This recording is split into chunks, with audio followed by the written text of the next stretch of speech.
राधा कृष्ण चरण कमलेभ्यो नमः।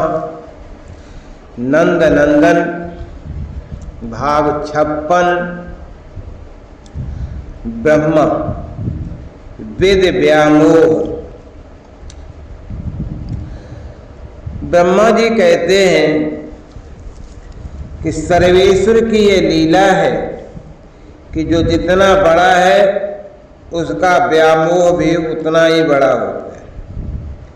जो बहुत शक्तिशाली है उसे उतनी ही अधिक आशंकाएं घेरे रहती हैं। जो विश्रुत विद्वान है उसके अंतर में उतने ही संदेह स्थान प्राप्त कर लेते हैं। मैं सृष्टि सृजन में समर्थ, श्रुतियों का आदि दृष्टा, लोक पितामह, चतुर्मुख और इसलिए चारों वेदों का वक्ता, स्वयं सरस्वती मेरी सहचरी, किंतु मैं ही भ्रांत होकर अपने ही भ्रम में भटकता रहा। मुझ विधि के विधानकर्ता से अपने विधान के विरुद्ध अक्षम्य अपराध होते रहे। अपार महिमा है भगवती योग माया की। कृपा सिंधु कृष्ण ही कृपा करे तो कोई माया के मोहावरण से वैरभूत होकर वरही वरावतंस परमहंस सर्वस्व मुनिमानस हंस इन नंद नंदन के महात्म्य को समझ सके। इनके पादार बिंद का प्रश्रय पाने की पुण्य कामना प्राप्त करता है। मैं इनका साक्षात सुत, मुझे क्षमा कर दिया इन क्षमा सिंधु ने, अन्यथा मेरे अपने ही विधान के अनुसार तो मेरे अपराध क्षमा के योग्य नहीं थे। मैं लोक मर्यादा का निर्माता ही उनको भंग करने का अपराधी था। अपार जयनाद असीम कोलाहल हो रहा था। मुझे कौतूहल हुआ, देवताओं ने ऐसा क्या देखा अथवा प्राप्त कर लिया कि इतने उल्लास में उनके वाद्य बज रहे, सब एक साथ जयघोष कर रहे हैं। मैं जानता था कि सुरेंद्र कोई उत्सव नहीं कर रहे। उत्सव होता अमरावती में तो मुझे आमंत्रण अवश्य आता। असुर विजय का भी प्रश्न नहीं, क्योंकि असुरों में अभी कोई आक्रांता होने की को उत्कंठित नहीं। तब अमरों के इस असीम आनंद नाद का कारण वाद्य गायन जयनाद इतना विपुल था कि मुझे लगा कि वह ब्रह्मलोक के बाएं भाग में ही उठ रहा है। अपने हंस पर आरूढ़ होकर मैं निकला। मेरी दृष्टि को देश की दूरी तो आवृत नहीं करती, अतः मैंने देख लिया कि देवताओं के विमान ब्रजमंडल के गगन पर हैं और ये आनंद धुनी धरा को धन्य करने वाले किसी कृत्य के कारण है। देवताओं को इतना अधिक प्रसन्न कर सके ऐसा पृथ्वी कि किस पुण्य कर्मा का क्या पुण्य कर्म है। मेरे मन में कौतूहल था। मेरे हंस को आदर पूर्वक अमरों ने प्रणपात पुरस्सर आगे आ जाने का अवकाश दे दिया। अपने विमान को एक ओर करके पाप का परम अधिष्ठाता अगासुर पृथ्वी पर पड़ा था और निष्प्राण हो चुका था। उसकी आलोकमयी जीव ज्योति अंतराल में अवस्थित थी। इसी समय नवीन नीरद श्याम श्री कृष्ण शोभामय उस मृत महासर्प के मुख से बाहर आए। उस जीव ज्योति ने उनकी परिक्रमा की और उनके पदार बिंद में लय प्राप्त कर लिया। देवताओं के आनंद का कारण अघ का मरण था और स्पष्ट हो गया। अमरावती का सबसे बड़ा आतंक था अघ। उसे श्री कृष्ण ने समाप्त कर दिया। अतः सुरों द्वारा उनका स्तवन तथा उन पर सुमन वर्षा सर्वथा अवसरोचित थी। मैं प्रसन्न हुआ कि मेरी ये सात्विक संतत संपूर्ण रूप से कृतज्ञ है और मानव का सम्मान करने में भी संकोच नहीं करती। मानव का सम्मान अपने मन में उठे इस अकस्मात भाव से मैं स्वयं चौंक गया। कोई कितना भी समर्थ मर्त्य हो अघ को तो नहीं मार सकता। जीव ज्योति का लय तो साक्षात श्री हरि के अतिरिक्त अन्य में होना संभव नहीं है। असुरों को अधर्म से आक्रांता धरा के दुख से द्रवित मैंने स्वयं देवताओं के साथ क्षीरोदध के समीप पहुंचकर प्रार्थना की थी कि प्रभु अनंत साई अब अवतार ग्रहण करें, क्योंकि भूमि पर आसुर बल इतना बढ़ गया है कि उसका प्रशमन अब हम सब सुरों की शक्ति में, सम्मिलित शक्ति में भी नहीं रहा। मुझे अपनी समाधि में परम पुरुष की वाणी का आश्वासन भी प्राप्त हुआ था। प्रभु ने मेरी प्रार्थना मान ली थी, किंतु मेरे विशाल ज्ञान ने ही मुझे भ्रम में डाल दिया। श्री हरि के चरणों का आश्रय, पुरुषोत्तम के पावन पदों में आस्था को पृथक रखकर जब बुद्धि पर बल दिया जाएगा तो वैदिक विद्या भी कितना व्यामोह उत्पन्न कर देगी, यह मैं जान गया।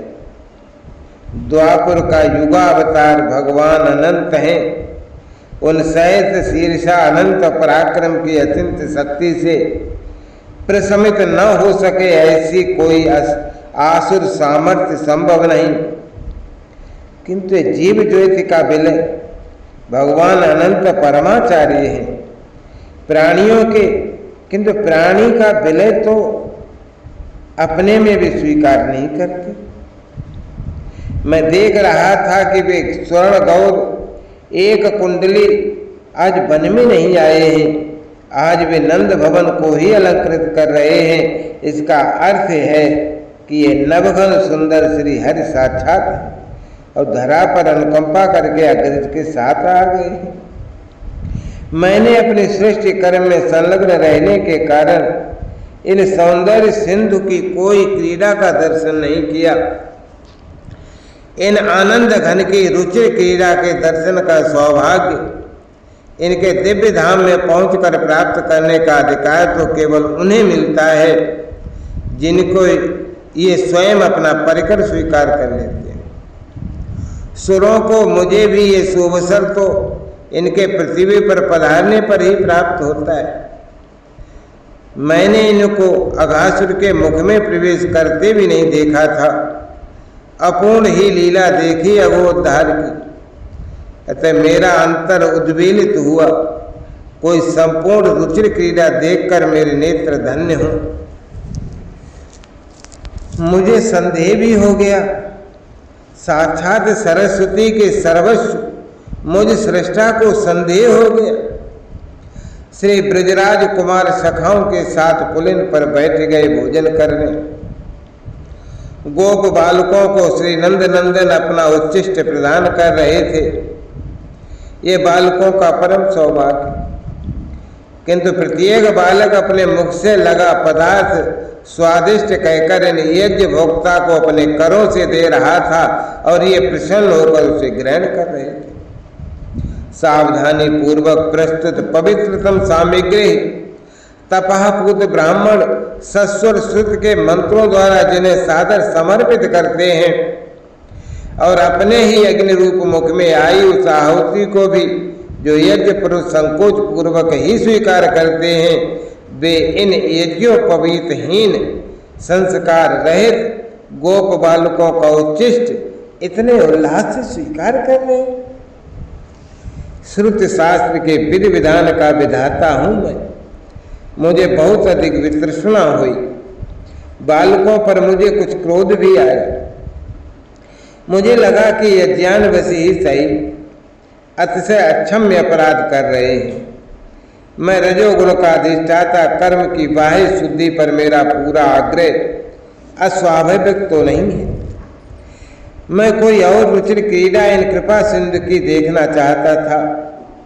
मेरे संकल्प की पूर्ति के लिए ये लीला में भगवती योग माया को संकेत कर चुके थे और उन महामाया ने मेरे मानस को मोहाच्छन्न कर दिया था। यह मैं उस समय कहाँ समझ सका। सहसा बछड़े तृणलोक से चलते हुए वन में कुछ दूर चले गए। विषयों का प्रलोभन ही तो प्राणी को परम पुरुष से विमुख करके भवाटवी में भटकाता है। मुझे एक उपाय सूझा। मैंने सब बछड़ों को अपनी माया से प्रसुप्त किया और वहां से उठाकर सुमेर की एक गुफा में सुला दिया। इस दिव्य प्रदेश में किसी को कोई कष्ट नहीं होना चाहिए था। बहुत शीघ्र बालकों का ध्यान अपने बछड़ों की ओर गया। उन्हें न देखकर कुछ व्याकुल हुए, किंतु श्याम सुंदर सखाओं को आश्वासन देकर स्वयं उठ खड़े हुए बछड़ों का अन्वेषण करने। इतना सम्मान, इतना श्रेष्ठत्व इन बालकों को प्राप्त है कि ये भोजन करते रहें और स्वयं सर्वेश्वर इनके सेवक के समान अपना भोजन अधूरा छोड़कर वन में बछड़े ढूंढने चले पड़े। जीव सेवक है और पुरुषोत्तम सेव्य है, यही मैंने पढ़ा था, समझा था। यही सृष्टि की पावन परंपरा भी है। इसमें इन अज्ञानी बालकों के द्वारा बना यह व्यतिक्रम मुझे अनुचित प्रतीत हुआ। ब्रजराज कुमार वन में जैसे ही आगे बढ़े, मैंने बालकों को भी माया सम्मोहित किया और बछड़ों के समीप ही सुला दिया सुमेर की गुफा में। सृष्टि का कार्य मुझे बहुत व्यग्र रखता है। मैं ब्रह्मलोक जाकर एक बार अपने आरंभ किए कार्यों को व्यवस्थित करके लौटना चाहता था, क्योंकि मैं अधूरे निर्माण छोड़कर चला आया था।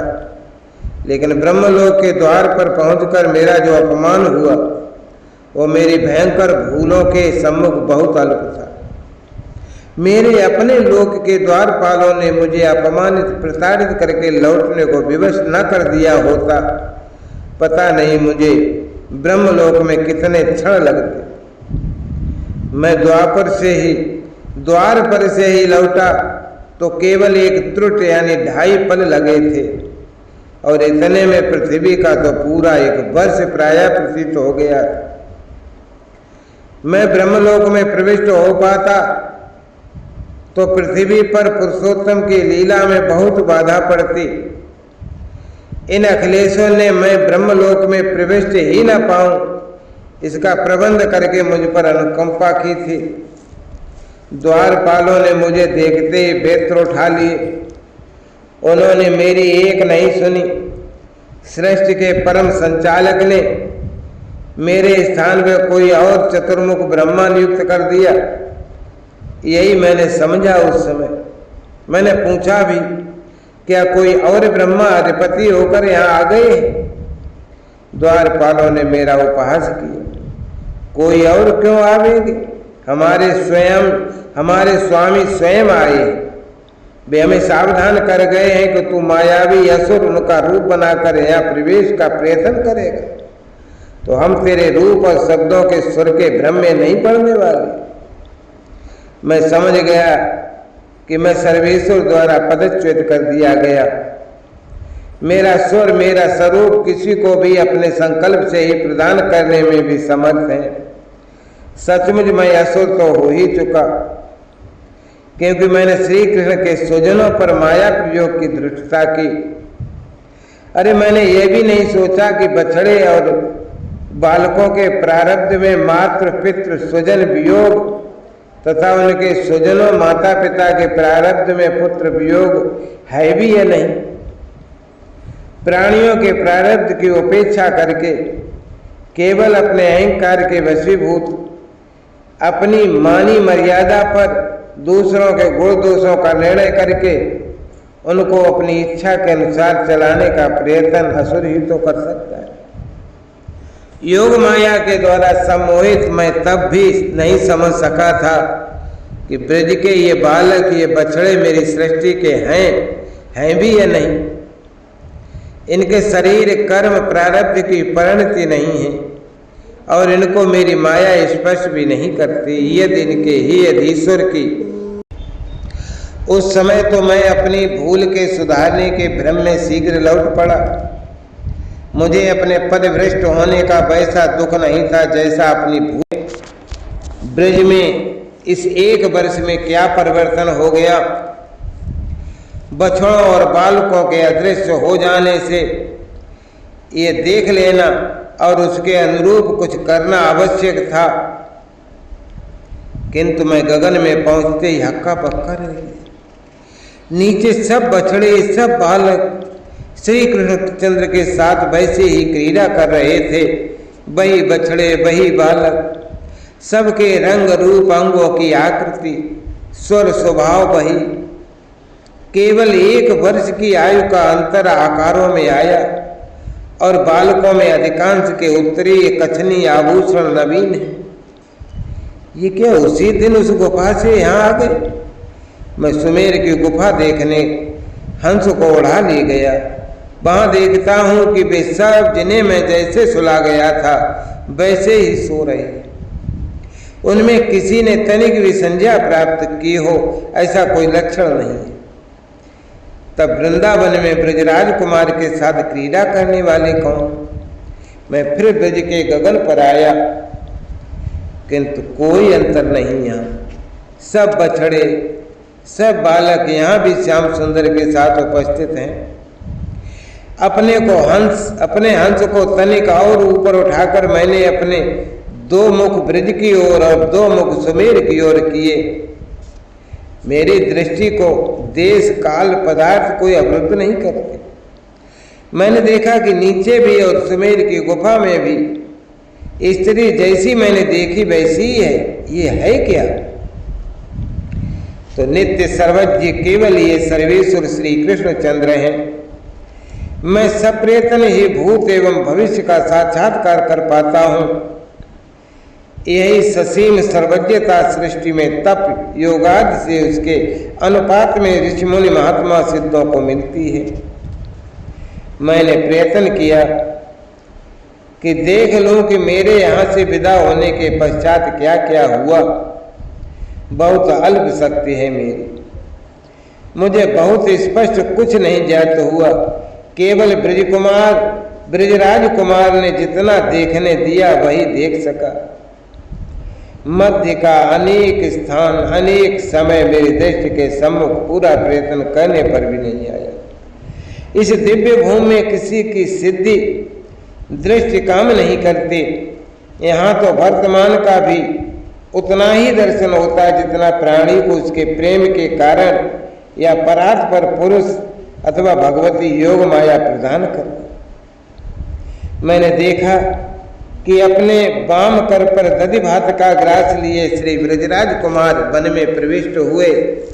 उन्होंने पुकारा, गौरव अरुण आलोक। अपने बछड़ों का नाम ले लेकर पुकारते वे सघन कुंजों में झांकते कुछ दूर गए और फिर लौट पड़े। संभवतः अपने सखाओं को साथ लेने लौटे थे। पुलिन पर छींके पत्र पुष्प पाषाण पात्र ज्यों को त्यों पड़े थे। उन पर अनेक प्रकार के व्यंजन थे, किंतु बालक वहां नहीं थे। तनिक दूर से ही देखकर श्री ब्रजेंद्र नंदन पुनः वन की ओर लौटे। भद्र सुबल श्रीराम तोक विशाल, अरे तुम सब कहाँ हो? कहाँ छिप गए हो तुम सब? अब सखाओं का नाम ले लेकर पुकारने लगे। पदों की गति में वेग आ गया। मुख पर कुछ आकुलता के लक्षण हैं। अरे छिपो मत, बोलो तुम कहाँ हो? मैं थक गया हूं। तो एक कुंज एक सघन झाड़ियां गिरिराज की गुफाएं गहवर तक ढूंढ रहे हैं, देख रहे हैं। बहुत व्याकुल होकर के पुकार रहे हैं, ये सर्वज्ञ हैं। मैं सशंक हो गया। अब तो समझ चुका हूं कि इनकी अनुकंपा से ही ये सबको पुकारते हैं। जीवों के ये परम सखा ही पुकारते हैं, यही अन्वेषण करते हैं। ये न पुकारे स्वयं न ढूंढे तो प्राणी का कोई भी प्रयत्न नाम रूप तक कैसे पहुंच पाए? कपि और पक्षी अपनी भाषा में कहते हैं, ऊपर देखकर उड़कर संकेत करते हैं। इतने स्पष्ट संकेत भी कि ये समझते नहीं। ये सर्वेश सर्वज्ञ होंगे। मैंने मन में शंका की और अधिकांश लीला देखने में असमर्थ हो गया। प्रयत्न करने पर, बहुत संयम करने पर देखता हूँ कि सब बालक सब बछड़े साथ हैं। सबके अंग आभूषण वस्त्र वेत्र लकुट चीके आदि समस्त उपकरण जैसे थे वैसे ही हैं, कहीं कोई अंतर नहीं। मेरा सृष्टिकर्ता होने का अहंकार गलत हो गया। मैं प्राणियों को केवल उनके प्रारब्धानुसार शरीर देता हूँ। जीव का अंतःकरण, उसका कर्माशय, कर्म राशि और शरीर के समस्त उपकरण पंच महाभूत मुझे प्राप्त होते हैं परमात्मा की ओर से। ये सब अनादि है। मैं केवल इनका संयोग करके आकृति का सृजन करता। मैं कुछ भी नवीन नहीं बनाता। आकृति का मानचित्र भी वही, और वह भी जीव के प्रारब्ध मुझे प्रदान करता है। यहाँ मैं श्री कृष्ण की सृजन शक्ति का ऐश्वर्य साक्षात देख रहा हूँ। इन बछड़ों बालकों के शरीर, आभरण, वस्त्र, वेत्रादि में कहीं पंचभूत का लेश नहीं। कहीं न कोई जीव है, न कर्माश, न कर्म प्रारब्ध, और समस्त आकार व्यवहार है। ये क्या है? भूतकाल का साक्षात्कार और विवेचन एक साथ संभव नहीं। अतः मैं केवल देखता हूँ, देखना चाहता हूँ। बछड़े बालक ब्रज में लौटते हैं। कितनी उत्कंठा है गोपों को गोपियों में। सबके बेत्र प्रतीक्षारत हैं पथ पर। बालकों को उनके पिता माता अपने अंकों में समेट लेते हैं, अपने अपने बछड़े और गोष्ठों में ले जाते हैं, और गायें हुंकार करती दौड़ना चाहती हैं। मुझे आश्चर्य होता है कि इनसे छोटे बछड़े जिनके हैं वे गायें भी इन्हीं बछड़ों को चाटने लगी हैं। ऐसे आतुरता से चाटने लगी हैं जैसे इनके पूरे शरीर को ही चाट लेंगी। स्तनों से क्षीर झर रहा है इनके। आज तू अकेला आया? माता यशोदा किंचित आश्चर्य करती। सदा सब बालक साथ आते थे। आज श्री कृष्णचंद्र अकेले अपने बछड़ों को लेकर पहुंचे। बछड़े भी सब पहले नंद गोष्ठ में आते थे, आज सब अपने अपने गोष्ठ में चले गए। मैया के समीप समाधान है। सब दिन भर आज वन में रहे हैं, बहुत भूखे और श्रांत होंगे। प्रातः काल माता रोहिणी ने संदेह किया, नीलमणि आज तेरा कोई सखा नहीं आया अब तक? सुना भद्र भी कल अपने भवन में सोया। भद्र शैशव से ब्रजराज के समीप सोता रहा। वो अपना भवन ही नहीं जानता था कल उसे क्या हो गया। लेकिन श्याम सुंदर के समीप सबका उत्तर है। ये अधिक प्रसन्न है। भद्र मुझसे रूठ गया होगा। मैं अब सबको श्रृंग बजाकर जगाऊंगा। सब आलसी हैं, अभी सो रहे होंगे। तो अग्रज के साथ निकले आज, और श्रृंग अधरों से लगाकर गूंजने लगा। बछड़े पथ पर आए और उनके पीछे हंसते परस्पर कुछ कहते बालक। अब ये क्रम तो चल पड़ा। प्रतिदिन यही क्रम। श्री ब्रजेश्वरी बहुत कहती हैं, तुम सब मध्याह्न में लौट आया करो। दिन भर वन में रहकर तेरे सखा श्रांत हो जाते हैं, क्षुधातुर होते हैं। कोई अब न प्रातः यहाँ आता है, न सायं आ पाता। श्री नंद नंदन को माता का मना करना स्वीकार नहीं। केवल इनके अग्रज मौन है इस विषय में। इन अनंत की ये गंभीर भंगी मुझे आतंकित करती है। उत्पत्ति के क्षण से भीतर दूसरों को भी प्रवृत्ति के विरुद्ध परामर्श देने का व्यसनी मेरा मानस पुत्र नारद क्यों इन गोप बालकों के विवाह के लिए ऐसा उत्सुक हो उठा है? इसने तो पूरे ब्रज में प्रचार ही प्रारंभ कर दिया। विवाह का इतना उत्तम मुहूर्त आगामी 12 वर्षों में नहीं आना। इसी वर्ष बालकों का विवाह कर दो। वैसे ही गोप जाति शिशुओं का विवाह संपन्न कर देने में प्रसिद्ध है। अब नारद के प्रचार के कारण केवल वृषभानु जी ने अपनी नंदिनी का विवाह नहीं किया। कुछ सखियां रह गई उसकी, और नंद नंदन विवाहित रहे। यही आश्चर्य नहीं है। अग्रज से पूर्व इनका विवाह ब्रजराज कैसे करते? मथुरा में कंस का आतंक रहते अभी वसुदेव जी राम के विवाह की बात सोचेंगे भी नहीं। और क्षत्रिय कुमारों का विवाह तो उनके सामर्थ्य हो जाने पर ही शोभा देता है। नंद ब्रज के अन्य सब बालकों का विवाह हो गया। कनु, ये सब क्या है? मैं भयाक्रांत कांप उठा जब मैंने भूतकाल के साक्षात्कार के प्रयत्न में देखा कि भगवान शंकरषण आज प्रथम प्रहर में ही वन में अपने अनुज की ओर सशंक देखकर पूछने लगे। मुझे भूल ही गया कि यह भूतकाल का दृश्य है और भय का अब कोई कारण नहीं। बस चारण करते बालक बछड़ों के साथ गिरिराज के शिखर के समीप नीचे पहुंच गए थे। इसी ओर ऊपर गोप अपनी गायें ले आए थे।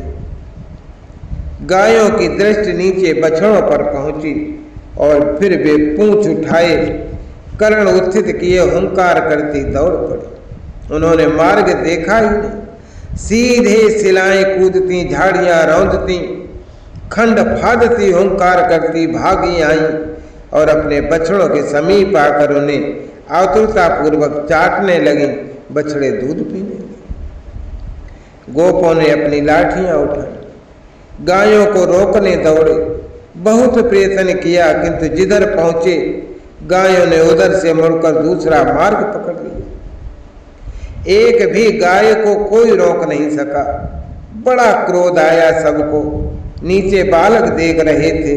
लज्जा भी थी कि वे अपने पिता चाचा ताऊ को असफल देख रहे।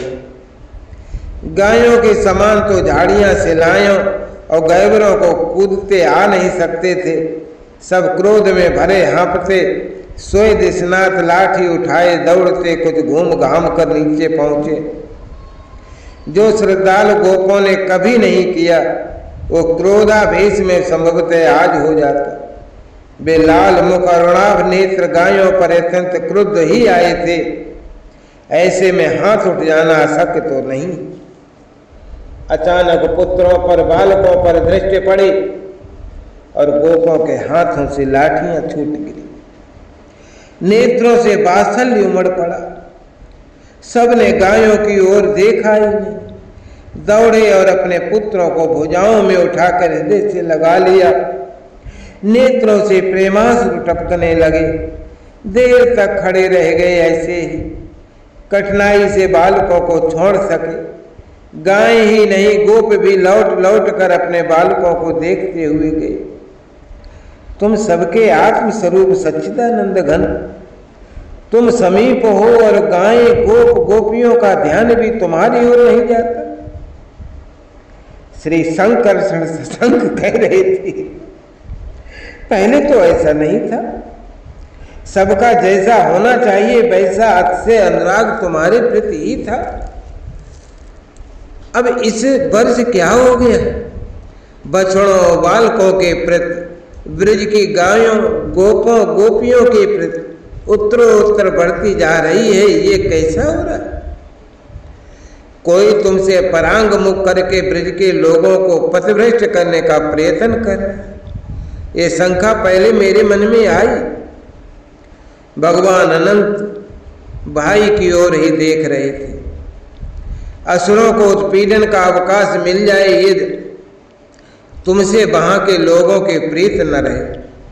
सुर भी सदा से प्राणी को तुमसे दूर ही लगाए रखने में संलग्न रहते हैं। धर्म तपादि का पथ सुझाते हैं किंतु प्रीत तो कोई प्रदान नहीं कर पाता। ब्रज के प्राणियों में ये मोह नहीं, प्रेम का प्रभाव उमड़ रहा है।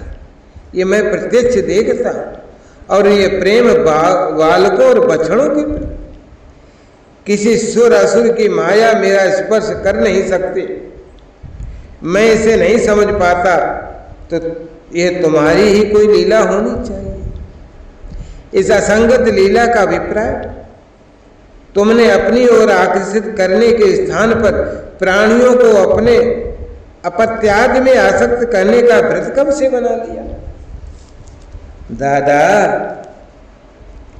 बूढ़े ब्रह्मा जी को हम बालकों से उपहास छूट गया। श्याम सुंदर हंस पड़े। तू रोज मत कर, वे आ गए हैं ऊपर गगन में। मैं कुछ पल में सब यथावत कराई देता हूँ। वे हमारे बछड़े बालक 1 वर्ष पूर्व भी उठा ले गए, अतः मुझे ही सब बनना पड़ा है। ओ तो ये सर्वरूप सर्वात्मा, ये बछड़े बालक, उनके वस्त्राभरण छींके लकुट सब बने। तभी तो श्रुति शास्त्र कहते हैं सर्वम विष्णुमयम जगत वासुदेवा सर्वम। श्री कृष्णचंद्र उठ खड़े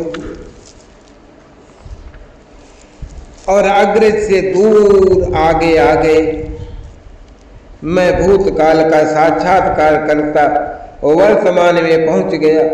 सहसा सब बछड़े, सब बालक, चतुर्भुज, वनमाली, शंख चक्र गदा पद्मधारी, कौस्तुभ कंठ श्री वत्स वत्सा भगवान श्री हरि के रूप में प्रकट हो गए। कोई भ्रम, कोई संदेह स्थान नहीं पा सकता था।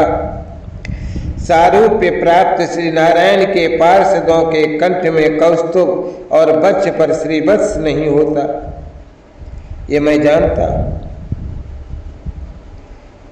तुलसी दलों के केवल वे परम पुरुष ही पाद स्पर्श प्रदान कर सकते हैं और यहाँ सबके मस्तकों से चरणों तक नव तुलसी दल की मालाएं परम पुण्यवान इनके प्रीति प्राप्त महापुरुषों ने अर्पित की थी। अणिमा महिमादि सिद्धियां सब सिद्धेश्वर, सब सनकादि देव ऋषि तथा प्रजापति गण प्रभृति मेरे सब पुत्र जय विजय प्रभृति भागवत परिषद स्वयं माया देवी और श्रुतियां साकार होकर भगवान शिव के साथ इन सब प्रत्यक्ष श्री हरि के रूपों की स्तुति कर रहे। सबके समीप एक एक मेरे समान ब्रह्मा भी हाथ जोड़े स्तवन कर रहे। मेरा शरीर कांपने लगा। मैं इनमें एक के भी समुपस्थित होने का साहस नहीं कर सकता था। मैं असमर्थ हो गया ये अनंत ऐश्वर्य देखने में।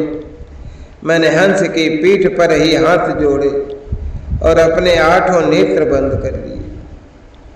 मुझे लगा कि स्तुतिकर्ताओं के सस्वर मंत्र पाठ समाप्त हो गया। मैंने डरते डरते दृष्टि खोली। नीचे सावधानी पूर्वक देखना पड़ा। वही फलभार नम्र बिटप, वही पुष्पों से लदी झूमती लताएं, वही हरित ब्रजभूमि। कहीं कोई बालक नहीं, कोई बछड़ा नहीं। श्री नंद नंदन वही वाम कच्छ में श्रृंग वेत्र दबाए, कट में बंसी लगाए, वाम हथेली पर दधिभात का ग्रास रखे, दधि उज्ज्वल अधर एवं दक्षिण कर वन में सखाओं को ढूंढते घूम रहे। पुकार रहे हैं भद्र सुबल श्रीदाम तोक, कहाँ हो तुम सब। मैं अपने हंस से पृथ्वी पर कूदा और फिर इन मयूर मुकुटी पीताम्बर परिधान ब्रजराज कुमार के सम्मुख दंड के समान गिर पड़ा। मेरा सौभाग्य, मैंने अपने चारों मुकुटों के किरीटाग्र से इनके पाद पद्मों का स्पर्श किया। मैंने अपराध किया था, अक्षम्य भक्ता अपराध, और ये सर्वेश शांत खड़े थे। मुझे प्रताड़ित करने की कोई भंगी नहीं, रोष की कोई रेखा नहीं। प्रसन्न खड़े थे मेरे सम्मुख। मैं साहस करके उठता था और फिर बेवल होकर भूमि पर प्रणपात करते गिर जाता था।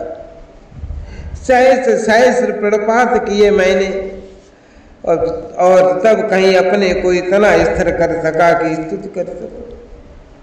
भगवान शेष सहस्र मुखों की से अनंत काल से जिनके गुणगान में संलग्न हैं, श्रुतियां जिनके स्वरूप के संबंध में नेत नेत करके नीरव हो जाती हैं, मैं केवल 4 मुख से इन अनंत कोट ब्रह्मांड नायक परम पुरुष की स्तुति करने में कैसे समर्थ हो सकता था। ये गोप कुमार बने या अनंत साई, मैं इनका ही शिष्य, इन्हीं के नारायण रूप की नाभि कमल से समुद्र भूत। मुझे केवल यही तो कहना था। माता पिता अपने अबोध बालक के विनोद को अपराध मानेंगे तो उस पर कृपा कौन करेगा? माता तो शिशु के अपराध को भी देखकर आनंदित होती है। मैंने अहंकार बस कुछ कर दिया है, किंतु आपका हूँ, आपका पदाश्रित हूँ, आपकी कृपा का आकांक्षी हूँ, आपके स्वरूप आपकी महिमा में से सर्वथा अनिभिज्ञ हूँ। अब आप ही अपनी ओर देखकर अनुकंपा कर ले। मैंने आपके सुजनों का अपराध किया है। ये ऐसे महाभाग कि आप भी इन्हें कुछ देने में असमर्थ हैं, क्योंकि विष पिलाने आई बालघातनी पूतना को आपने माता का पद प्रदान कर दिया, तो अब क्या रहा जो आप इनको दे सके? इनको जिन्होंने अपना सर्वस्व, अपने प्राण शरीर सब आपको अर्पित कर रखे हैं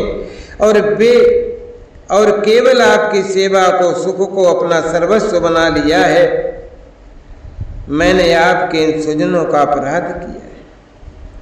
इस ब्रिज में कहीं कोई तर गुल्म लता तृण मुझे बना देने की कृपा करें, जिससे यहाँ के किसी पशु प्राणी की पदरज कभी उड़कर मुझ पर पड़े और मैं पवित्र हो सकूं। इतना पुण्य आत्मा सौभाग्यशाली मैं नहीं था कि मुझे ब्रिज की दिव्य भूमि में किसी भी रूप में स्थान दिया जा सकता। केवल संकेत मिला मुझे और मैं सुमेर की गुफा में से बालकों और बछड़ों को उठा लाया। बछड़ों को मैंने वन में श्री नंद नंदन के समीप छोड़ दिया, बालकों को पुलिन पर ले गया तो चौंका। भगवती योग माया ने उस दिन के वे छींके भोजन पत्र पाषाण आदि पात्र वैसे ही सुरक्षित कर दिए थे। भूमि पर पड़े कण तक को ज्यों के त्यों थे। मैंने बालकों को उन स्थान पर बैठा दिया जहां वे पहले बैठे थे। मुझे ब्रह्मलोक जाने का संकेत मिला। समझ गया कि अब वहां मेरा प्रवेश अवरुद्ध नहीं होगा। आज्ञा को अस्वीकार करने की धृष्टता नहीं कर सकता था। व्योम में मैंने अपने वाहन को पर्याप्त ऊपर ले जाकर स्थिर किया।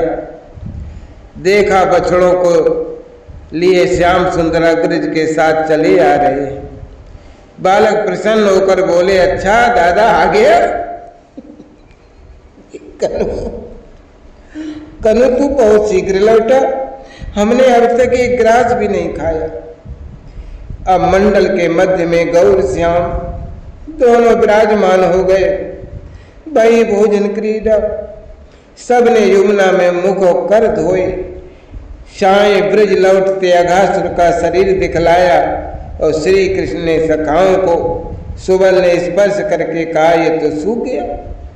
आज धूप तीव्र थी, अब ये अपने छिपने की अच्छी गुफा हो गई। जय राधा जय राधा राधा, जय राधा जय श्री राधा, जय कृष्णा कृष्णा, जय कृष्णा जय श्री कृष्णा।